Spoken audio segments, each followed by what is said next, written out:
Economía, Nicolás Dujovne, y vamos a dialogar unos minutos con él.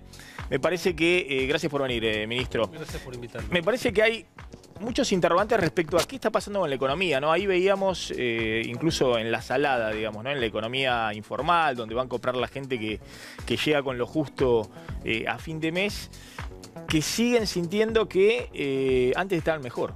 Que la economía no termina de recuperarse, que el bolsillo no les alcanza para poder hacer las compras mínimas.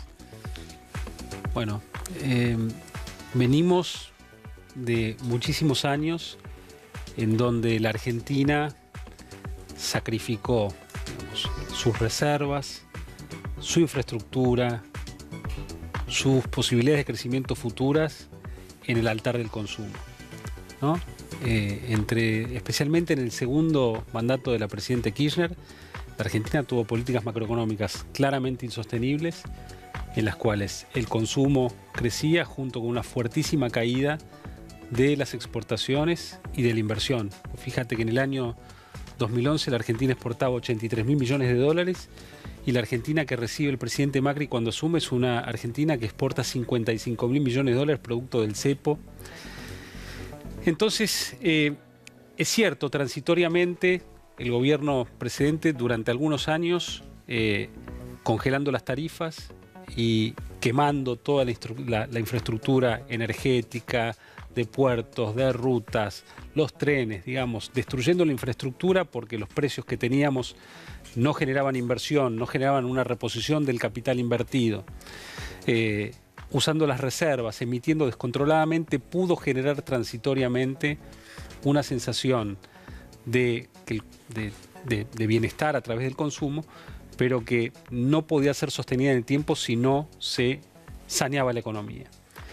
En el año 2016 el gobierno tuvo que tomar medidas que tuvieron costo de corto plazo, pero que son medidas que nosotros consideramos que había que tomar para evitar una crisis muy grande, una de esas crisis que tiene la Argentina cada 10 años y que generan una nueva oleada de pobres, de 10-15% de pobres, como tuvimos en las crisis anteriores, que después es muy difícil reinsertar. A ver, hoy dijo Macri, íbamos a Venezuela, miren lo que está pasando en Santa Cruz, hacia eso íbamos si no tomábamos estas medidas económicas. Bueno, lo que sucede es que esa crisis no sucedió y la gente siente que el bolsillo no le alcanza. Maxi, es muy difícil que a un gobierno se lo juzgue por el contrafáctico, por lo que hubiera ocurrido si no se tomaban las medidas que se tomaron. Yo lo que te puedo asegurar es que sin las medidas que implementó este gobierno de normalización del esquema cambiario, de arreglo con los holdouts, de comenzar a actualizar los precios de los servicios públicos, bueno, el consumo no hubiera caído lo que cayó el año pasado, hubiera caído 15%, hubiera caído 10-15%, como ocurre en Venezuela, donde tenemos una inflación del 800%, 85% de pobres y una economía que en los últimos 10 años pasó a parecerse una economía como la de la región, algo más parecido a lo que ocurre en Haití. Entonces, a eso íbamos y por supuesto que el proceso que estamos llevando adelante es el proceso que nosotros pensamos que va a generar más prosperidad, que va a permitir bajar la tasa de pobreza de la Argentina, que está estacionada en el 30% hace muchísimos años, que va a permitir que tengamos muchos más empleos de calidad. Los empleos de calidad en la Argentina, en el sector privado, en relación de dependencia, entre 2011 y 2015 no se movieron de 6.200.000 y nosotros queremos 1,5 millones más de puestos de trabajo de calidad. Entonces, yo te diría que va a ser un proceso gradual, pero si las exportaciones y la inversión crecen, el consumo va a crecer sobre bases sostenibles y eso es lo que estamos empezando ya a ver en 2017. ¿Cuándo empieza a verse eso, no? Porque todas las encuestas muestran una coincidencia, todos dicen estamos mal, ¿no? Pero el año pasado había una expectativa grande de que a un año vista la cosa iba a ser mejor. A medida que eso no aparece, que no aparece la reactivación, que la inflación sigue en niveles elevados, esas expectativas empiezan a desinflarse. Ahora está más pareja entre los que dicen, bueno, no sé si en un año vamos a estar mejor o en los próximos meses vamos a estar mejor.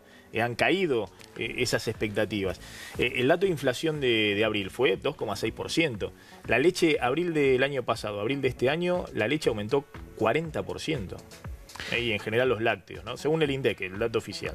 Bueno, déjame disputarte la idea de que no ha cambiado nada entre el año pasado y este.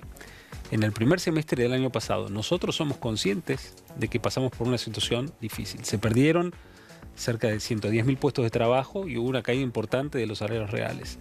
Ahora, a partir del mes de julio se estabilizó el empleo y a partir de ahí el empleo ha empezado a crecer sostenidamente y los salarios reales han empezado a recuperarse de la mano de la caída en la tasa de inflación. Es cierto que en abril tuvimos un dato malo de inflación, 2,6% la inflación del INDEC. Por suerte, hablamos de la inflación del INDEC, ya nadie discute los números y el INDEC da números de inflación más altos que el sector nadie privado. Discute que es un dato. Bueno, nadie lo discute, real. pero digamos, hace 2 años no teníamos estadísticas, ¿no? Sí. Ahora, el proceso de baja en la inflación no es un proceso lineal. Es un proceso que, digamos, tiene algunos meses mejores, otros meses que son peores, pero estamos convencidos de que lo que está haciendo el Banco Central junto con el gobierno es lo adecuado y lo necesario para converger a tasas de inflación mucho más bajas y estamos convencidos que dentro de algunos meses sí vamos a tener tasas de inflación más parecidas al 1% mensual.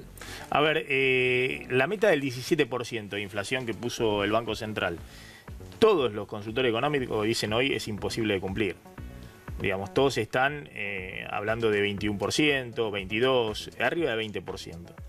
Digamos, insistir con esa idea no de alguna manera genera pérdida de credibilidad por un lado y por otro lado también está la discusión de que mantienen altas las tasas de interés y eso demora la recuperación y la salida del nivel de actividad. Mirá de lo que estamos hablando, Maxi. Vos me estás diciendo que hay una meta del 17% y que los analistas esperan 20%. 20% es una tasa de inflación que es muy parecido a la mitad de la inflación que tuvimos el año anterior y esperemos que en el año 2018 tengamos la mitad de la inflación que tenemos este año. Entonces, lo que es importante, más allá de un punto más o un punto menos en el año, es el proceso en el que estamos. Y esos mismos analistas que piensan que el Banco Central va a tener 20% de tasa de inflación en el año en vez de 17%, digamos, también piensan que la inflación del año 2018 va a ser sustantivamente más baja que la del 2017. Entonces, ese proceso de baja de la inflación, por más que pueda haber un desvío, que todavía no sabemos si lo va a haber, digamos, te está marcando que hay una credibilidad muy grande en lo que está haciendo el Banco Central.